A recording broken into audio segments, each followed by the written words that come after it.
बिस्मिल्लाहिर्रहमानिर्रहीम। अस्सलाम वालेकुम नाज़रीन, आप यूट्यूब चैनल देख रहे हैं, मैं इमरान खान हूँ। नाज़रीन, भारत में जेन ज़ी जीत गए और नरेंद्र मोदी और उसका निज़ाम हार गया। नरेंद्र मोदी के लोगों ने ये कहा था, बल्कि बीजेपी बार कह रही थी कि हमारी सरकार में वजीर इस्तीफ़ा नहीं दिया करते और हम दबाव में नहीं आते। लेकिन धर्मेंद्र प्रधान जो नरेंद्र मोदी का कैबिनेट मेंबर है और वजीर तालीम है भारत का, उसको जेन ज़ी के एहतजाज के नतीजे में इस्तीफा देना पड़ा। ये ना पूरे दुनिया के अंदर डिस्कस हो रहा है, ये जेन ज़ी क्या है, ये एक्चुअली एहतजाज हुआ क्यों, इसके पीछे बड़ी वजह क्या थी, ये काकरोच जनता पार्टी क्या है। बहुत सारी चीज़ें मैं आपको इस वीलॉग में बताऊंगा।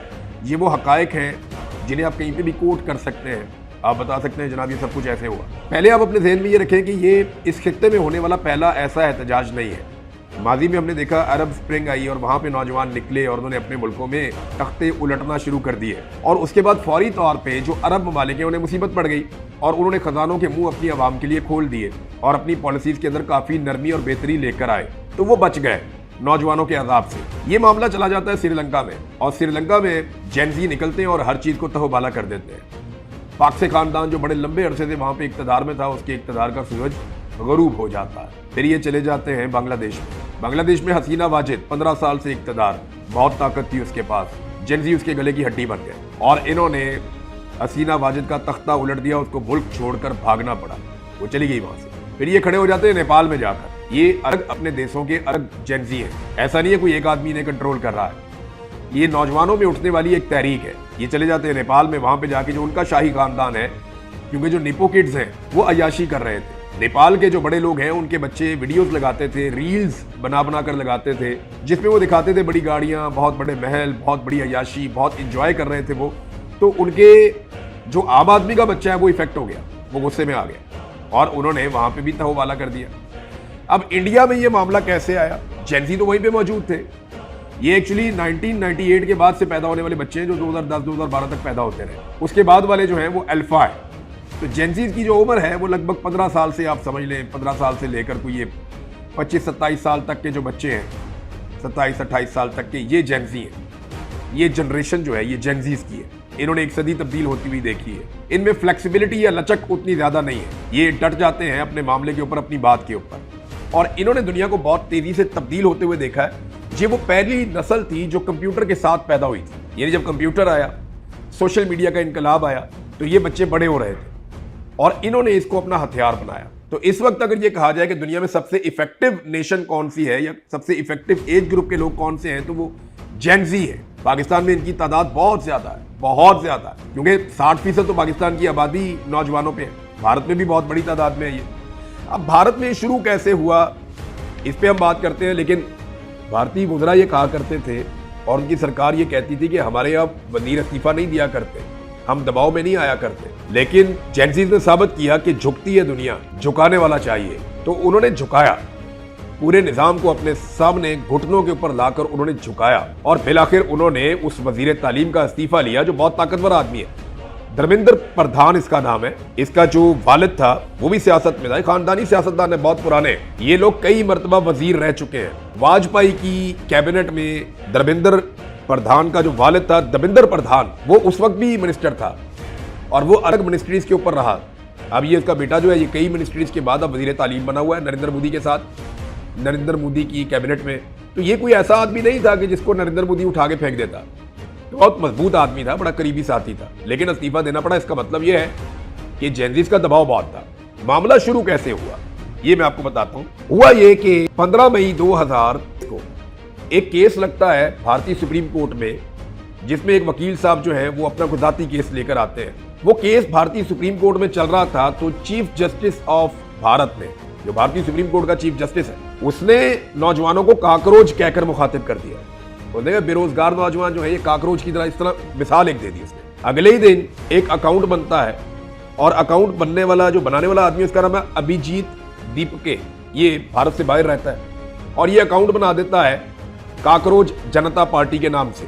इस वक्त इंडिया की सबसे बड़ी पॉलिटिकल पार्टी बीजेपी है, भारतीय जनता पार्टी। वो एक पार्टी बनाता है काकरोच जनता पार्टी, तंज में इसका ये नाम रखा गया। चीफ जस्टिस ने बाद में सफाई पेश की, जनाब मैंने इसलिए नहीं किया था, मैं तो सिर्फ उन नौजवानों का या उन पे तनकीद कर रहा था जो जाली डिग्रियां लेकर आते हैं मैं असली डिग्री वाले नौजवानों की तो बात ही नहीं कर रहा था, लेकिन चीफ जस्टिस से जो गलती होनी थी वो हो गई, जो बात निकलनी थी। वो कहते हैं ना कि जो बोल जबानों निकल गया वो तीर कमानों निकल गया। तो जो भारतीय चीफ जस्टिस ने करना था वो कर दिया, नौजवानों ने जो करना था उन्होंने भारतीय जनता पार्टी के मुकाबले में उन्होंने बना दी काकरोच जनता पार्टी। दीपिके जो है, अभिजीत दीपिके, वो भारत वापस आ गया। इस वक्त ये तहरीक इतनी बड़ी ऐसे हो गई कि मिलियंस में लोग इसको फॉलो करना शुरू हो गए। नरेंद्र मोदी के जितने लोग पढ़े लिखे लोग मुखालफत करते थे वो सारे के सारे अपने आप को काकरोच जनता पार्टी के साथ जोड़ने लगे। लद्दाख में ये पार्टी इतनी बड़ी हो गई कि दिनों में इसके फॉलोअर्स मिलियंस के अंदर चले गए, बहुत बड़ी और तगड़ी पार्टी बन गई। फिर हुआ ये कि इनको एक मुद्दा मिल गया खड़े होने के लिए, लड़ने के लिए। भारत में हर साल एक एग्जाम होता है जिसका नाम है नीट यूजी। ये एग्जाम होता है, ये एग्जाम होता है भारत में जो मेडिकल के अंदर तलबा को दाखिले मिलते हैं। जैसे पाकिस्तान में MD कैट, पाकिस्तान के अंदर मेडिकल एंड डेंटल जो डॉक्टर बनते हैं, FSC पास करते हैं बच्चे प्री मेडिकल में, तो उनका एक टेस्ट होता है MD कैट का कि आप ये पेपर देंगे तो पता चलेगा आपका कौन से वाले मेडिकल कॉलेज में आपको दाखिला मिलना है, आपकी काबिलियत कितनी है। इसी तरह का एक टेस्ट भारत में होता है जिसको कहते हैं नीट यूजी। ये टेस्ट 3 मई 2026 को हुआ था और इस टेस्ट के जो पेपर है, जो इसके अंदर पेपर आया था, वो लगभग 40 से 45 घंटे पहले सोशल मीडिया के ऊपर वायरल था। यानी व्हाट्सएप ग्रुप्स के अंदर आ गया था, सोशल मीडिया पे वायरल था। ये पेपर लीक हो गया था पहले से। अब ये पेपर लीक हो जाना, पाकिस्तान में भी होते रहते हैं पेपर लीक, धांधली भी होती रहती है, बेईमानी भी होती रहती है। वहां भारत में एक एग्जाम चोरी हो गया, जिसके बाद दिल बर्दाश्ता होकर कुछ नौजवानों ने खुदकुशी कर ली। लगभग 10 से ज्यादा बताए जाते हैं, कुछ 11 कहते हैं, कुछ 15 कहते हैं। भारत में कुछ नौजवानों ने खुदकुशियां भी कर ली और ये रुला पड़ गया पूरे मुल्क में। फिर इसकी इंक्वायरी शुरू की CBI ने और तहकीकात के बाद उन्होंने कहा कि एक इंतजामी गलती थी, सिस्टम को इंप्रूव करना चाहिए, आइंदा ऐसा ना हो उसके लिए क्या इकदाम करने हैं और जो लोग जिम्मेदार हैं उनको सजा दी जाए या उनको पकड़ा जाए। तो इस इंतजामी गलती में और इसके अंदर जिस किस्म की 2 नंबरी हुई वो लोग पकड़ में आ गए। CBI ने उन लोगों को पकड़ लिया। ये 3 मई 2026 को हुआ। लेकिन नौजवानों ने काकरोच जनता पार्टी के प्लेटफॉर्म से और दीगर कुछ और नौजवान हैं जिनमें एक बहुत बड़ा नाम सोनम का है, जो इतने लंबे अरसे से वहां पे भूख हड़ताल करके बैठे हुए हैं दिल्ली में, इन्होंने रोला डाल दिया कि नहीं जी हमें वजीर तालीम का इस्तीफा चाहिए। नौजवान इकट्ठे होना शुरू हो गए।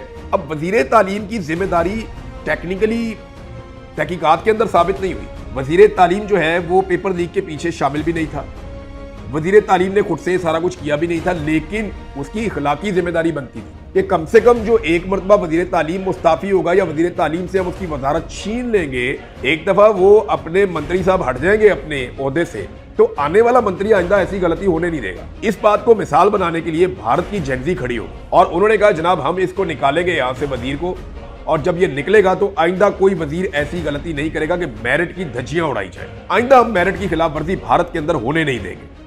अब ये नौजवान खड़े हो गए, तहकीकात जो है वो भी साबित हो गई। 21 जून 2026 को ये वाला इम्तिहान जिसको आप नीट यूजी कहते हैं, ये इम्तिहान दोबारा हो गया और इस इम्तिहान के बाद नौजवान आ भी गए, उनको दाखिले भी मिल गए, साफ और शफाफ इम्तिहान भी हो गया।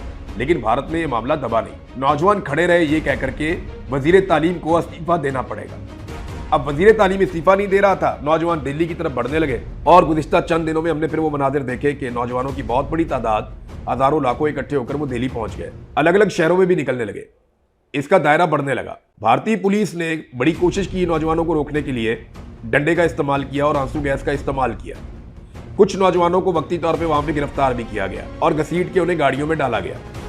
ये मनाजिर हम देखते रहे। नौजवान भी आगे से कई दफा पुलिस वालों को थोड़े बहुत डंडे शंडे या धक्के धुक्के मारते थे, ये मनाजिर भी हम देखते रहे। लेकिन बिलाखिर नरेंद्र मोदी को खुद सामने आना पड़ा। नरेंद्र मोदी ने एक स्टेटमेंट दिया और स्टेटमेंट के बाद आज का दिन था, मैंने आपको पिछले वीडियो में बताया था कि आज भारतीय हुकूमत को फैसला करना होगा। उन्होंने फैसला किया और जेनजी जीत गए, धर्मेंद्र प्रधान का इस्तीफा आ गया। अब क्या होगा ये कि नौजवानों ने यह भी अनाउंस कर दिया है कि ये शुरुआत है, हमारा मकसद अभी पूरा नहीं हुआ। हम एक अगर अजीम भारत बनाना चाहते हैं या डेमोक्रेसी यहाँ पे होनी चाहिए, आजादी इज़हार राय होनी चाहिए, भारत के अंदर अगर भारतीयों की बात सुनी जानी चाहिए तो बहुत कुछ करना बाकी है और वो नौजवान अब करेंगे। नरेंद्र मोदी ने यह फैसला क्यों किया कि वजीर को हटा दिया जाए, इसके पीछे कुछ चीजें हैं, मैं आपके सामने रखता हूं। नंबर 1 ये एहतजाज था और नौजवानों का पुरअमन एहतजाज था।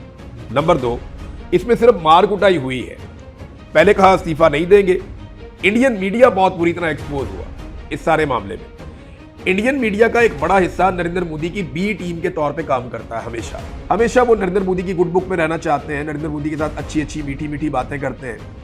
और नरेंद्र मोदी ने जितना गोदी मीडिया को एंजॉय किया उतना किसी ने नहीं किया। मोदी ने आहिस्ता आहिस्ता मीडिया में अपने लोग भर्ती किए। नरेंद्र मोदी ने जैसे पाकिस्तान में टाउट्स है ना, या पाकिस्तान में जिस तरह के लोग हैं कि नरम नरम बात करते हैं, हुकूमत आ जाए तो उसके हक में हो जाते हैं, हुकूमत चली जाए तो फिर चुप कर जाते हैं। हुकूमतों के खिलाफ बात करने से लोग पाकिस्तान में डरते हैं। कुछ सरपरे होते हैं जो हर हुकूमत के खिलाफ बात कर लेते हैं, लेकिन ज्यादातर पाकिस्तान में भी मीडिया अब कंट्रोल्ड है। खासतौर पे मिलिट्री एस्टेब्लिशमेंट ने मीडिया को कंट्रोल में रखा हुआ है। भारत में ये नरेंद्र मोदी काम कर रहा था, पाकिस्तान में ये काम आसिम मुनीर और उनके जर्नैल कर रहे हैं कि मीडिया को कंट्रोल करना है। तो मीडिया अपनी क्रेडिबिलिटी खो गया। भारत में नौजवानों ने मीडिया की वो बेइज्जती की और वो मीम्स बनाए कि कानों को हाथ लगवा दिए। दूसरा, याद रखिएगा, इस एहतजाज में सारे लोग संजीदा नहीं आए थे। उनका मकसद एक था, वो अपने मकसद के हक के लिए, अपने हुसूल के लिए आए थे। लेकिन उनमें बहुत सारे लोग हंस रहे थे, गाने गा रहे थे, मजाक कर रहे थे, टफ बजा रहे थे। जेंजी है ना, वो अपना टाइम बहुत अच्छा गुजारते हैं। वो अपनी रील्स भी बनाते हैं, अपनी मीम्स भी बनाते हैं। उन्होंने नरेंद्र मोदी को गाने भी सुनाए और गालियां भी सुनाई। जेंजी है, वो जो भी करते रहे, उन्हें कोई परवाह नहीं थी मीडिया उनके बारे में क्या कह रहा है। उन्हें कोई परवाह नहीं थी कि लोग उनके बारे में क्या सोच रहे हैं। पुलिस वाले आते थे, पुलिस वालों के साथ भी मजाक उड़ाते थे। पुलिस वाले उनके पीछे भाग रहे हैं मारने के लिए, वो रील्स बना रहे हैं, वीडियोस बना के डाल रहे हैं, देखो ये क्या हरकत कर रहे हैं। वो एक लड़की है, वो फौज वहां से जा रही है गुजर के, उनको वो कह रही है कमांडोज को कि क्या आप हमें मारने आए हैं, क्या आप हमें मारने आए हैं? अगर आपने मारना होगा तो जरा पहले बता देना, मैंने आज खाना ठीक तरीके से नहीं खाया हुआ, मेरे से भागा नहीं जाएगा। ये इस किस्म की मीम्स बनाई, सिक्योरिटी फोर्सेस के नाक में दम कर दिया। जेंजी यही है, ये पाकिस्तान में भी है, हर तरफ है। हाँ, वहां बहुत सारे लोग जो है संजीदा भी थे। उन्होंने बहुत संजीदा, बड़ी पढ़ी लिखी बातें की हैं, बड़ी लॉजिकल और बाशऊर बातें की हैं भारतीय नौजवानों ने। फिर प्रोपेगेंडा किया गया इसके पीछे पाकिस्तान है। नौजवानों ने परवाह ही नहीं की, उड़ा के रख दिया प्रोपेगेंडा। फिर कहा गया जी ये जनाब बहुत गलत लोग हैं। उन्होंने कहा जी जो आपने कहना है कहें, हमने अपना मकसद पूरा करना है। हिंदी में कहते हैं लक्ष्य, कि हम अपना मकसद पूरा करेंगे। उन्होंने कर दिया। वजीर उन्होंने फड़का दिया। भारत के फनकार भी आए, इंसानी हकूक के अलमबरदार भी आए, सारे उनके साथ खड़े हुए, ये सोचे बगैर। अपोजिशन पार्टियां भी आई, ये सोचे बगैर आए कि लोग क्या कहेंगे, असर क्या होगा, फिल्में नहीं मिलेंगी, हुकूमत दबाव डालेगी, मोदी जीना मुश्किल कर देगा। कोई बात नहीं, वो लोग हक के साथ खड़े हुए। अब भारत की सरकार भी मुबारकबाद की मुस्तहिक है। एक तो नौजवान जो है वो मुबारकबाद का मुस्तहिक है, वो डटा रहा, वो जीत गया। भारतीय हुकूमत भी मुबारकबाद की मुस्तहिक है, इसलिए कि उन्होंने अपने नौजवानों पे गोली नहीं चलाई। भारतीय सरकार ने चादर और चारदीवारी का तगद्दुस पामाल नहीं किया। नौजवानों के घरों में घुस घुस के उनकी माओ बहनों को, बेटियों को बेइज्जत नहीं किया। भारतीय सरकार ने या उनकी सिक्योरिटी फोर्सेस ने नौजवानों को जबरी तौर पे गुमशुदा नहीं किया। उन्होंने जबरदस्ती तहरीक से अलग करने के लिए उनसे बयानात नहीं दिलवाए। तो वो जबर जो हमने पाकिस्तान में देखा या हमने बांग्लादेश में देखा, वो हमने भारत में नहीं देखा। बांग्लादेश के नौजवान भी जीत गए, भारत के नौजवान भी जीत गए। पाकिस्तान के नौजवान अभी तक लड़ रहे हैं। आज भी ईमान मजारी जेल के अंदर बंद है। 17 साल उसको सजा हो जाती है सिर्फ एक स्टेटमेंट देने की वजह से। एक स्टेटमेंट, 17 साल जेल में। जज का बच्चा 2 लड़कियों को दिन दिहाड़े कुचल के मार दे इल्लीगल गाड़ी में, बगैर लाइसेंस के, 4 दिन में घर पे। ईमान मजारी एक ट्वीट कर दे, 17 साल की जेल हो जाती है उसे। मारंग बलोच वो क्या कहती है, मेरे लोगों को जबरी तौर पे लापता किया जाता है, उठाकर ले जाती हैं एजेंसियां, और जब वो मिलते हैं तो उनकी लाशें मिलती हैं, वो भी मसखशुदा, कि उनको आप पहचान भी नहीं सकते, उनके चेहरों पे तेजाब डाले होते हैं, या तशद्दुद ज़दा लाशें मिलती हैं। ये मारंग बलोच कहती है, उसको उठा के भी जेल में डाल दिया। अली वजीर, उसको भी उठा के।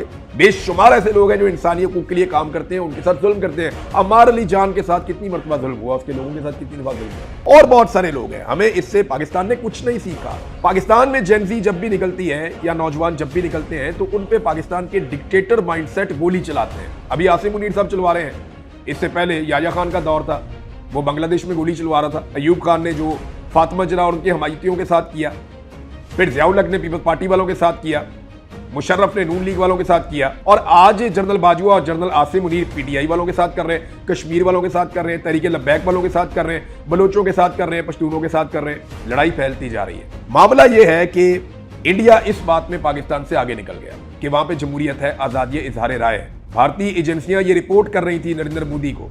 उनके पीछे हटने की वजह मैं आपको बताता हूं कि ये एहतजाज फैलता चला जाएगा और नौजवान बहुत तेजी से अपने आप को इसमें शामिल कर रहे हैं। ये इतना बड़ा हो जाएगा, फिर आप इसको कंट्रोल नहीं कर पाएंगे, पूरे भारत की सरजमीन पे ये फैल जाएगा। और इसमें बहुत सारे फनकार, बहुत सारे दीगर लोग शामिल हो गए हैं।